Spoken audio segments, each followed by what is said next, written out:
Victor, merci d'être venu, dit-elle d'une voix douce, sans détourner le regard. Ils prirent place au café, puis Victor lança sa attente. Sylvia, ce que tu m'as dit, c'est inacceptable. Je suis avec Gertrude. Et pire, tu es sa meilleure amie. Je sais, Victor, et je m'en veux. Mais tu ne peux pas contrôler ce que ton cœur ressent, n'est-ce pas? Sylvia se rapprocha de lui. Elle posa délicatement une main sur son bras. Le contact, simple, fut comme un choc électrique. Victor se recula d'un réflexe. « Arrête, Sylvia !» murmura-t-il. « Dis-moi juste une chose, Victor. Quand Gertrude t'a présenté et que tu m'as regardé, dis-moi que tu n'as rien ressenti. Ne mens pas. » Victor baissa les yeux. Le souvenir de ce regard s'imposa à lui. Il se souvenait de la silhouette de Sylvia, de son sourire facile, de la jalousie subite et étrange qu'il avait ressentie en la voyant un jour parler avec un autre homme. « Je n'ai rien ressenti. Pourquoi devrais-je » répondit-il, la voix chevrotante. Sylvia sourit, un sourire triomphant et douloureux à la fois. Elle avait gagné la première bataille. Malgré sa réponse négative, Sylvia avait vu dans ses yeux une lumière, celle qui s'illumine quand on voit l'être convoité. Ils continuèrent à discuter,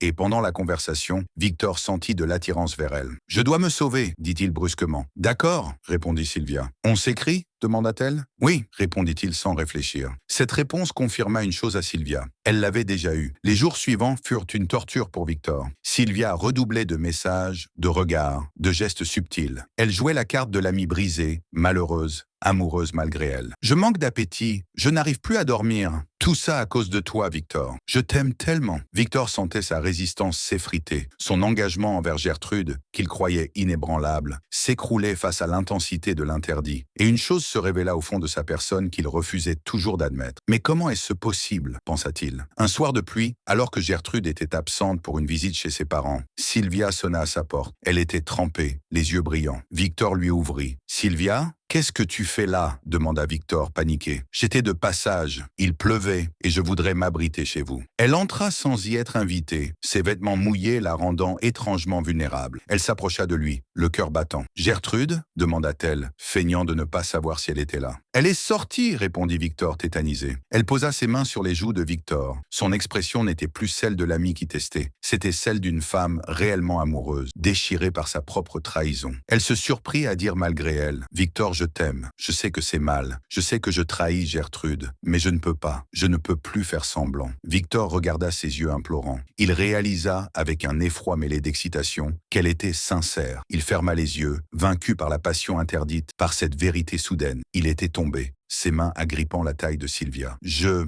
ne peux plus me battre. » Il se pencha et posa ses lèvres sur les siennes. Un baiser désespéré, plein de regrets et d'abandon. Leurs corps s'attirèrent l'un vers l'autre, sous l'emprise de l'instant. « Victor !» Le cri déchira le silence de l'appartement.